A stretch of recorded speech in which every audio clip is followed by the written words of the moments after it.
Hello guys and welcome to Kitchen Colony. On this channel, I'll be bringing to you a taste of Jamaican inspired meals with a twist to suit every palate. Please remember guys to hit that like button, it means a lot. Hi guys, today I'll be making my father's goose bread.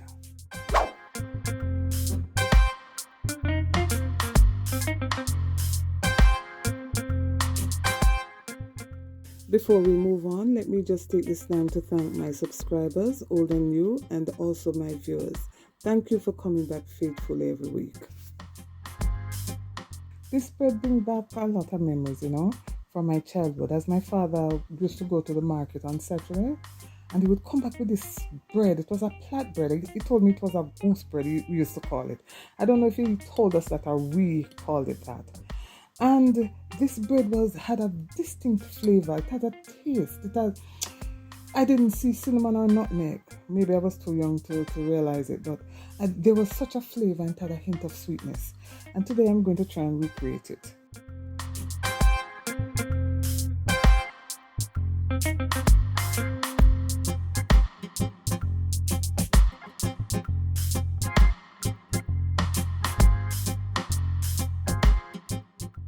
In my bowl, I have 4 cups of flour.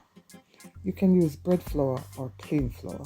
1 cup warm milk, pinch of salt, 3 tablespoons sugar, 3 tablespoons butter, margarine or lard, anyone you have, and 3 teaspoons of yeast, fast acting yeast I'm using. As I said before, I remember this bread having a flavor, and I'm not sure if it was cinnamon or nutmeg, because we were too young to even realize the grains and stuff. So therefore I'll be adding a little vanilla and some almond extract to see if I can recreate that flavor. Now add the butter to the flour and rub it until it resembles fine breadcrumbs. We don't want large clumps of butter, we want it to be as small as possible. Now I'm sprinkling the sugar. You can add more or less if you want, but I remember this bread having this sweetish taste. Then I'm adding the yeast, and this is, as I said, fast acting yeast. You can add it directly to the flour. I'm adding a pinch of salt, about half a teaspoon. I don't want more than that, but if you want to have more, to your preference, just add. Add the milk a little at a time until there is no longer any dry ingredients in your bowl. Now be very careful. We don't want our dough to be too soft, neither do we want our dough to be very hard, We want it to be at that consistency, and I'll show you as we go along. Now that you have kneaded all the dry ingredients, now we're going to remove the dough and start kneading for about 3 minutes. Now push and pull the dough while kneading. I'll be kneading for 3 minutes because I've used bread flour, but if you're using the plain flour, you'll have to knead for about 6 minutes or more.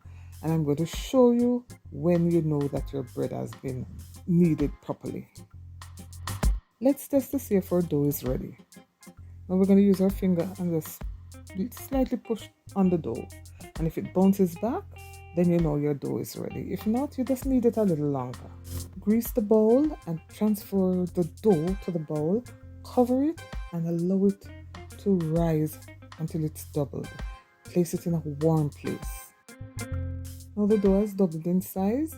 Now we're going to use our finger and release the air, Use our finger and push down to release the air. Then we're going to remove it from the bowl and knead for a minute or 2.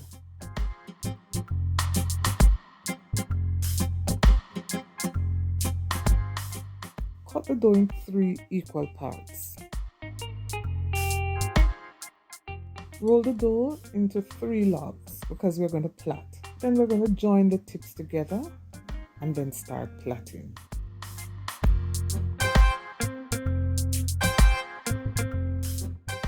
When you get to the end, join the 2 outer plaits, 2 outer ones together and leave the middle one.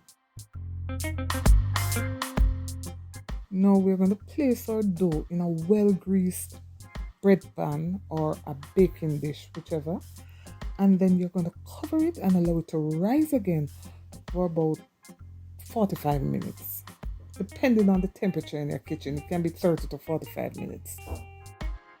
After 45 minutes, the dough has risen. I'm going to moisten the dough lightly with a little water, but if you have a spray bottle, spray the top lightly, and then I'm going to sprinkle a little flour on top.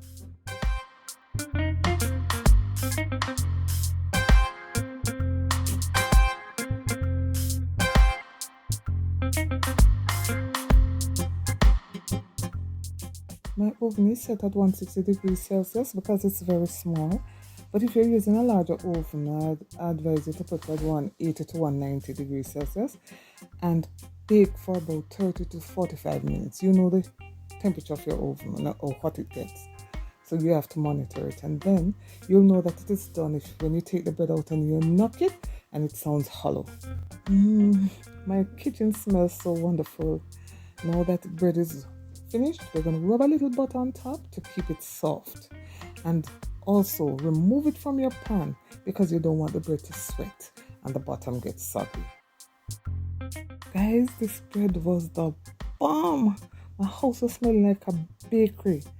The bread was soft and tender with a great crumb. It had just a hint of sweetness and that flavor that I was looking for. That flavor, I think I've captured it. I just wish my siblings were here to test it and tell me whether or not I've gotten it correct. But if I've not gotten it correct, I've gotten it pretty close. All I wanted to eat with this was some butter. Guys, I needed nothing else but some great tasting butter. What would you have this with? Let me know in the comment section.